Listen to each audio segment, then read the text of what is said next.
So it's great to be here. So by means of introduction, I'm Rahul Mangharam. I'm a professor at the University of Pennsylvania in Philadelphia. And I also am the CEO of a company called ExpressoLogic, which is what I want to talk to you about today, where we use machine learning in the area of demand-side energy management. And so essentially the key area that we work in is bridging a lot of machine learning with control systems. So traditionally, control systems have been built with white box models where you really have to understand the physics. And many times it's very expensive to actually model these systems. So whether it's a boiler plant, whether it's a natural gas processing plant, whether it's a building. And so we use a lot of data-driven approaches to capture these models and make them useful for control. So essentially, the key problem that we've been seeing, contrary to fake news, climate change is pretty real. 2014 was the hottest year ever. Then 2015 became the hottest year ever since temperatures were recorded in 1880. And then, it said, well, the chances of 2016, well, you know where the story goes. 2016 was the hottest year by the largest margin. But what does this mean to you and me? I'm not here to talk about what happens in 80 years. But this is what's happening today in the grid. So this is the wholesale electric price in the PJM market, and where you can see that the price has an average of about $25 per megawatt hour, and within 5 minutes it shoots up to $800. That's a 32x, not a 32% increase, but 32x increase in the price in 5 minutes. And then in the winter, it gets even worse, where the price can shoot up to about $2,680, and as I said, 86x increase. In fact, this sort of volatility is something that we have come to see as the norm. It's a new normal. So this has sort of forced us to change our perspective just from energy efficiency, which means that buy a new system, like a new air conditioning unit, and replace it with the old one, and you reduce the baseline by, say, 3%. But here we want to actually be adaptive and be energy flexible. So we're moving our perception or our perspective from energy efficiency to energy flexibility so that we can adapt to this very, very volatile wholesale electric market. So, and this is the key reason is that when the demand goes to a very high level, then they have to turn on these peaker plants, which are much more expensive, much more polluting to use. And so essentially, as the forecast for the rest of the day, say this afternoon, goes to that there's a peak load forecast from the grid side, so then the grid basically says, well, we can meet the supply, but we want to sort of maintain the reliability in the market. So they send out a request to large energy customers, these load-serving entities who are consuming several megawatts of electricity, or to curtailment service providers that basically act as aggregators to large and medium customers in their portfolio. And they have to figure out now how to do this curtailment on their own and then make a commitment back to the grid side.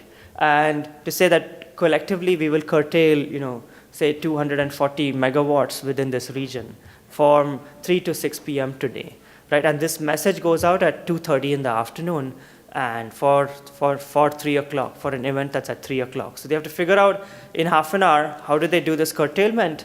And they get an incentive for doing that, right? So, and these incentives can be pretty large, and I'll give you some examples later on. So essentially, we really want to see that as the price is spiking over there, we want to be able to dip the load very dynamically, very efficiently, and be very flexible. But traditional buildings like this one over here, it's not designed to be changing its load profile. They know that, okay, there's an arc forum over here, and it's running for the entire day. They're just going to keep the load at this full-on level from 6:30 in the morning till 7 in the night, and then they're just going to shut it, go to the next level after that. So it's a very kind of always on and always in like economizer mode, versus here we are really varying this throughout the day, right? And so this is an overview of what we try to do here. Demand response can help consumers reduce the price volatility they face for their electricity, as well as enhance the reliability of the grid itself. Facilities that can curtail their electric usage during peak periods can avoid costs at prices that can be 50 to 100 times over the nominal price they would normally face. The biggest challenge for demand response participants is to figure out how to best reduce electricity consumption while maintaining a suitable level of comfort and operations. Unfortunately, most of demand response today relies on fixed curtailment strategies that are based on general guidelines and experience. They do not take the current operation of the building into account, which can sometimes lead to undesirable results and even penalties. Current SCADA systems and other dashboard software tell you what the building is doing right now, what it did 5 minutes ago, 30 minutes ago, etc. But the operators want to know what the building will be doing 15 minutes or an hour from now and how they should respond during a DR event. DR Advisor is a data-driven demand response recommendation system. Think of it as the Netflix of energy management systems. It builds predictive models based on historical weather, schedule, set point, and electricity consumption data, while also learning from the actions of the building operator. And then we use these models to generate recommendations for demand response strategies. Our deployments show that with no additional sensors and with limited data, our models can accurately predict the response of a large building or a campus. It can then make recommendations with confidence about the actions that the operator needs to make to achieve the most curtailment while guaranteeing occupant comfort and operations. So you might have a set of fixed curtailment strategies. DR Advisor predicts the effectiveness of each strategy based on the requirement of the DR event, the current state of the building, and the effects on operation and comfort, and will then recommend the best strategy. It also has the ability to develop and recommend completely new strategies in real time that did not exist before. On peak electric demand days, the university takes certain measures to cut back the campus's electric usage. Some of these measures have significant operational impact on the school. It would be wonderful to have a tool like DR Advisor that told them which of the measures were most effective in terms of energy consumption. DR Advisor provides the data intelligence layer for energy management and can easily integrate into existing systems. The end user can use our software for better response, while the utilities and aggregators can use it for better dispatch. It simplifies demand response so that the operators can focus on keeping their occupants happy and getting the most out of their DR program. So with that focus, the idea is now how do we make these buildings, or any of these industrial plants flexible, right? So in order to control some system, you have to have a model. And there are different ways to capture, say, a model of this hotel over here. And so, for example, we had a project with the DOE, and they said, can you model this building and then run it with advanced model-based controls? But the problem was that to model that building, we had to go floor by floor, wall by wall, equipment by equipment, and actually put all of this into like a very large, complex thermodynamical model, run it in these very high fidelity simulators. But even then, you don't have all the information because the building was made, say, 35 years ago. Things have changed, not documented, and then you have to guess some parameters, and then that effectively would take about 9 months to model, right? And then it would take about another 3 months to then tune this model, and that's just like too much time and too much effort, and requires a couple of industry experts to build these sort of systems over here. And even after that, you get these, once you have this model, now you want to go to the next building. So we go from this Renaissance hotel to the next Renaissance hotel. They're all buildings are made uniquely. It's not like you buy a 2018 Toyota Camry, and if you were to buy the same Camry and I buy the same Camry for $34K, we get pretty much the same car because it was based on the same model. But here, every building is unique. You have to do this from scratch. And these buildings are very complex, messy, and it's not really worth it to invest so much time and money to capture these models, because even once you do get these high fidelity control, white box physics-based models, they have too many parameters and you can't use them for control. So then we say, okay, well, how about we use machine learning now? And machine learning has traditionally been very good for just reading the data and doing prediction on that. But it's not suitable for control because it does not have any physical parameters that you can now control, because these are in the hidden layers of the machine learning neural network models. You can't control them. So you can think about it like this. What we are trying to do is bridge machine learning to work with control system. So very simply, machine learning people say, give us data, we'll give you a model. And then control people say, give me a model, I'll provide you stability and performance. The problem is that the machine learning people don't talk to the control people, and the models are not compatible.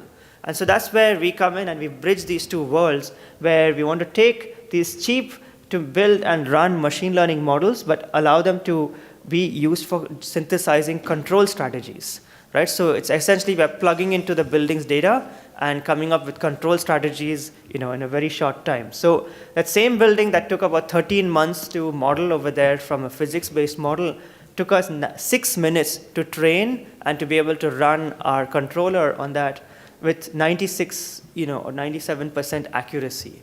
Right? So this means that I can predict the next steps of the building as it's going through in the next couple of hours with such high accuracy based on just looking at the historic data over there. Right? So we've taken a problem that took more than a year to take just a few minutes to build this kind of model that's useful for now managing the energy and dynamically making the load more flexible. So then we could do this for many different types of buildings, like a administrative building, a clinical research building, a hospital. That's the Wharton Business School over there. And we can get between 96 to 98% accuracy in the prediction quality with our models. So essentially what we are trying to do is that for every building we can plug in, read all the signals in right away, and both historic and real time, and then provide these interactive analytics for demand response, for energy management in a very low touch, so there are no additional sensors added, very cost-effective manner to do that. So essentially we're taking in all this already available data from the building's SCADA system. What is the weather in that zone, which can be easily purchased for the entire year, for any year. The schedule of how they are operating the building so far, and then the building's, the SCADA system's observations from the building in terms of the power and the set points. So we take all of that and we run them through many different types of machine learning algorithms. I won't go into the technical details here, but I'll give you some intuition as to what these algorithms are trying to do. And essentially, once we run them through our algorithms, then we can figure out what the baseline of the building is, how the building is going to perform if you don't do anything for the next couple of hours, and then how do you actually synthesize strategies so that you can enroll in curtailment programs. So essentially, these machine learning algorithms are sorting through all of the data, and they are basically asking, what's the day of the week, what's the time of the day, what's the outside temperature, and they're trying to filter through all of the historic data. It's kind of like asking 20 questions. Only in this case, we are automatically asking 2,000 plus questions over here, and parsing through all of the data and trying to identify what's going on over here, right? So, but the key point is that these are very traceable algorithms. That means you know why a certain decision is being made. It's not like, okay, you need to shut down this compressor between 4 p.m. and 4:22 p.m. For what, right? Because the operator has a much larger purview that is not, and a larger context than the data alone. So you want the operator to get recommendations, not automatic control only. So in this case, if we have this demand response event and if we don't do anything, then this is what our peak is going to look like, our baseline. And we want to achieve this curtailment because this is what we have committed to the utility. And so in order to generate this trajectory over here, we can figure out now, we can automatically synthesize these strategies on what knobs to turn. And let me give you a point of how complex this is, right? So say, for example, on our University of Pennsylvania campus, we have 187 buildings and an overall load of about 72 megawatts. But there are 290 to 100,000 control knobs, which they got to figure out which ones to turn, how much, and what sequence within half an hour to actually generate this trajectory, right? So we figure out these control settings and can automatically send them through the SCADA system to then actually do that curtailment over that trajectory. But this is done with the operator and the field engineer over there as the filter. There's a recommendation to them. They can follow through after that. And then once there's enough confidence in certain recommendations, they can automate them. So we don't want to basically just say, oh, the machine is much better. The machine is not always much better, but the operator needs to be in charge because this is a critical system. So now we're taking in all of this data over here, And the key point is that there are things in the world that you can control, like the set points, the lighting, and the chilled water temperatures, and things that you cannot control, like the weather and the time of day, etc. Right? So we separate those out, and that's how we can build our models to actually then synthesize a model of the building. So we take all of this data in, and we are filtering through this, and it comes up to some optimization problem, right? So basically what this optimization means is that I want to minimize my energy in the next 3 hours by, say, 380 kilowatts. And but at the same time, I want to make sure that in different zones, I want to provide certain temperature constraints. That means in the CEO's office, I don't want the temperature to vary too much. Maybe in the warehouse, it can vary much more, and so on, right? So this is running at every 5-minute step. So here we can have all of these custom comfort constraints for different zones in the building, and we can capture that. So not only are we minimizing the energy, we are making sure that we can guarantee the custom comfort conditions through the entire building. So this is the curtailment that we do between 3 to 4 p.m., which is 380 kilowatts in this example. And you can see that it is a very smooth curtailment. It's very flat and guaranteed over there. And if I were to zoom in into that flat portion at the bottom, you can see that this is showing with M97, M369 is that every 5 minutes we are reading through all of the data of the building and identifying this is the model for the building right now, and this is how we're going to control it, and we can have a smooth control strategy running for an hour over there. Right? So essentially the building is changing, the temperature is changing, the way the building is being used is changing. We don't have like one static strategy. The strategy is changing, so we are tweaking all the knobs ever so slightly as we're going through it, but making sure that it doesn't oscillate too much. So this is providing you a very flat and nice continuous curtailment, and at the same time, this is the temperature now. And since we are engineers, we put temperature in centigrade, not Fahrenheit, so I shouldn't apologize for that, but it's maybe hard to understand for a few people. But just say we are trying to keep the temperature within 68 to about 78 Fahrenheit, right? So you can see that for the different zones, we are keeping the temperatures very bounded and neatly within that zone while doing this curtailment, right? Obviously, if you want to keep the temperatures really cool on a very hot day, then we may not be able to get down to 380 kilowatt curtailment. Right, so let's see what would be a demand response, potential for one building, right? And this is using the Con Edison's 2016 electric bill, and so essentially Con Edison has this program where if you're say a tier 2 customer, then they can call on you for multiple events through the year to curtail, and to participate in this program, you basically get $25 per kilowatt per month as a flexibility participation rate. And then you get $1 per kilowatt for how much you curtail during that event. So you get two sort of incentives. You participate, and they give you $25 per kilowatt hour. And the more you curtail, the more you make with that $1 per kilowatt hour, right? And these buildings are usually consuming 1 to 2 or a couple of megawatts. So essentially here, what is happening is that this red curve over here is how much the building is consuming. The dotted line is if it doesn't curtail. Here, this blue line is over here is the price that is spiking up to $1,800 per megawatt hour. And so essentially the curtailment period was called for this duration, and we are curtailing over here, right, in that range. So essentially we're getting these two incentives now to do this curtailment, right? So if we were to look at how the volatility is in this Con Edison market, you can see this is the day ahead market prices. So if I say anytime the price goes up more than $100 per megawatt hour, I want to start curtailing. And then this is how the price looks now in the real-time market when it is actually executing. You can see the scale shifts from 150 to about $1,000 over here. So there's a lot of volatility happening, and this is across the year. It's not just the summer season or just the polar vortex kind of season over there. Right, so if we set the threshold to be $200, then we would have about 40 events in the year, and then you get more flexibility benefit, but you have fewer number of events to curtail. And if we set the threshold to how much we are going to curtail to be $100, then we have about 140 events in the year. So you get paid a little less for flexibility, but you have many, many more events over there.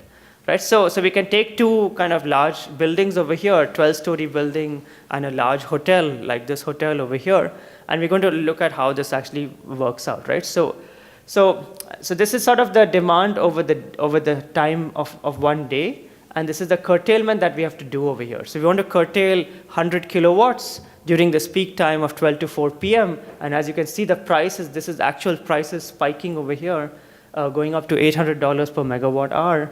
And but at the same time, we can see that when we do this curtailment, the temperature actually goes up, but we make sure the temperature doesn't become too uncomfortable that employees leave or customers leave the mall, for example, right? So we're keeping the temperatures bounded within that while we're doing this curtailment. And this shows that if you calculate through the day where the price peaked at about $813 per megawatt hour, that with our curtailment, we can save 23% for that day on the electric bill. Now you'll be like, okay, well, that's not too much in dollars, but it's one day out of 140 days. And it's 23% by not adding a sensor, by just plugging in, reading the data, and automatically doing this curtailment, right? So by using machine learning algorithms. And then we can look at this, how this works for different days, right? In a July day, a shoulder season month in August, September. So we save between like 23 to about 18% pretty consistently across the year. And then if we look at the peak month in July, we are saving 24.8% across the entire month, and that's a pretty large savings over there. So the net savings between the curtailment season is almost about $20,000 for doing nothing in terms of adding any infrastructure. It's very low touch, right? So the whole point of our business is how do you do nothing very efficiently, right? And working with a lot of Slacker students, I learned some tricks too, right? But that's sort of what we can do here, right? So this is what Con Edison says, that if you participate 100% during all the events that we call you upon, then you can save up to $21,500 for that particular building for 100 kilowatt curtailment. And we can actually meet that 100% to the max, right? Most customers are way low over there because they don't know how much they can curtail. There's no transparency into how much you can curtail. And so the more you can curtail, the more savings you have and sort of the flexibility rate, right? So now here you'll soon hear from Russ over here, who's the founder of Iconics. We have our system integrated in Iconics, systems getting integrated into Siemens, Desigo systems, so many different SCADA systems to run a data intelligence layer on top of SCADA systems over here. And this allows us to then work directly through the historians in the SCADA systems and provide the dashboard. So essentially what we do is we have the online SCADA system running on the top over there, and then we shadow that SCADA system and provide these recommendations in lockstep with the building. So we're not interfering with the current operations, but at the same time, we're providing recommendations on a new screen, right? And then this we can connect to many different types of buildings, using the similar SCADA systems over there. So this is one sort of dashboard. Analytics, or IAX, is an energy analytics You can engine boost the volume that up. learns from past building usage patterns to answer queries about prediction and control set point recommendations. Using machine learning algorithms like random forest and Gaussian processes, it answers predictive questions. What is the predicted consumption for tomorrow? Here is the predicted energy consumption for tomorrow. It is expected that the energy usage will decrease by 15.5% and the electricity cost will increase by 68.7%. From the real-time LMP and day-ahead prices, it appears that the price of electricity will be particularly high tomorrow, so we can explore some options for reducing power consumption during peak pricing hours. What will happen if I change the cooling temperature to 27 and chilled water to 8 degrees? Between which start and end times would you like these changes evaluated? Between time 15 and 17 for tomorrow. 12.5% less energy would be used. Our data-driven model allows us to make changes to set points and see how those changes reflect in the power consumption. Using data predictive control at the back end, it can not only predict the state of the building, but also generate control strategies using only historical weather, schedule, set points, and electricity consumption data. Suggest a strategy to curtail power consumption to 1.1 megawatts. Here is a strategy to reduce power consumption to 1.1 megawatts from 3 p.m. to 4 p.m. Data predictive control optimizes power consumption using the learned data-driven models to generate new strategies for a given objective and operating constraints. Now, we can use data predictive control to track a demand response signal provided by the aggregator. Let's demonstrate this on a different building. Recommend a control strategy to track a reference signal for Bridge Hotel between 7 a.m. and 8 p.m. For the given tracking signal, here is a control strategy. The mean tracking error was 7.88 kilowatts and the explained variance was 98.86%. We see that the actual power consumption using the data predictive control recommendations are within the 95% confidence interval. Interactive analytics provides an easy way to increase financial rewards and reduce participation risk in demand response programs. It predicts power consumption and generates optimal curtailment strategies with confidence. So that's just the additional dashboard that you get for looking at the predictive side of how your plants are going to operate rather than the historic side of what the SCADA systems show, right? So I'll end here. Thanks a lot.